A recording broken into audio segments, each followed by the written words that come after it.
excited to talk to you. This movie was amazing. I saw it yesterday. You don't pick a lot of roles. What drew you specifically to this one? Oh my God. Because she's such a cool character, and I hadn't played her before, and so that was a challenge for me. And I think also the script is so good. It's such a cool world, and it speaks to so many things that are interesting to me, and I just loved her. At first I didn't. At first I thought she was one note, and I didn't really know how to play her, and I couldn't find her, and I was not interested, really. I didn't tell Dan that. But I did read it and go, this needs work. And then I realized, no, I just hadn't found her. Nothing actually changed, even though I told him he needs a 2-week rewrite. But when I found her, it was something I'd never done, and it was fun to play a desperate person. And there's such a change in your character after you have probably one of the most awkward dates with Jake's character, Lou. I figured she needed more than one margarita. Right. It was awkward. I love that. I love the people coming in and saying, oh my God, I was so uncomfortable in that scene. And it's so great because I was so uncomfortable in that scene. As an actress, just listening to the words, because when you listen, they have to come at you fresh, and you have to really pay attention because you've read it before. And then watching Jake say it to me was like, there were so many twists and turns. I mean, so many things were coming at me at once, and I was hoping that they were coming at the audience too, like, oh my God, did he just say that? Oh my God, what is she going to say? And that's the brilliant writing of Dan. And then, so it was a lot of fun. The scene was like, people said they're cringing throughout. The theater was awkwardly laughing. Right? I bet, I'm sure. We're like, more Rene. Right, exactly. Like, what are they? Exactly, it's and true. And then it leaves the door open. What happened next? And they don't explore it until a little bit later. And I think their relationship definitely changed. What do you think draws Nina to Lou?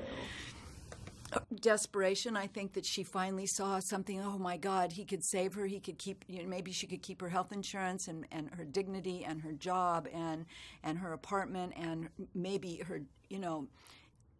So much that she needed. She was just hanging on, probably paycheck by paycheck. And when she met him, it was a gold mine. It was like, oh my God. And she was desperate, and she went for it. And then, later when he stopped bringing it, she was like, she wasn't going to have it. She lost it on him. And that's kind of what I loved about the character. It was like, well, he's in control, and now, but not total control, because if he doesn't bring what he needs, then she was going to cut him off.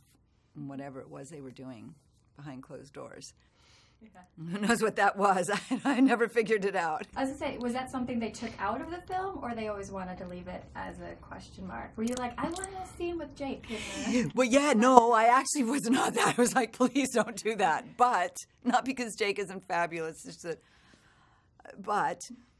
no, and no one's asked me. No one has said, so what were you guys doing in the bedroom? Probably because it's so awkward that no one has asked me the question. I tell them that I was reading him Goodnight Moon. And he was probably reading off a monologue. Exactly. Exactly.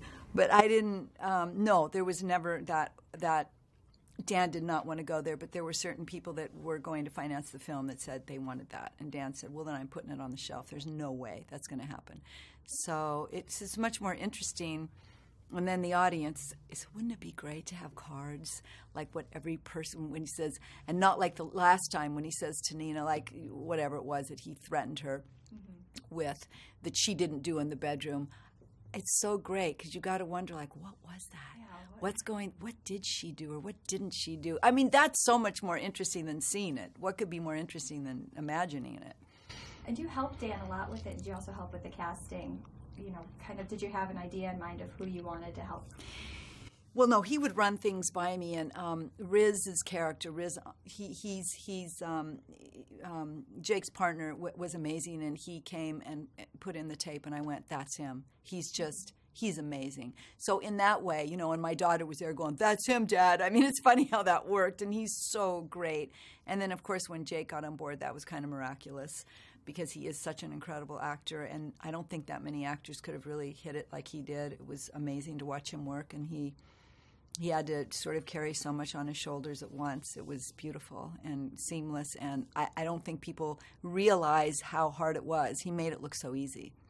One last quick question. Sorry, we're way over time. Sorry. Okay. Okay, all right. Okay, thank you. Thank you so much.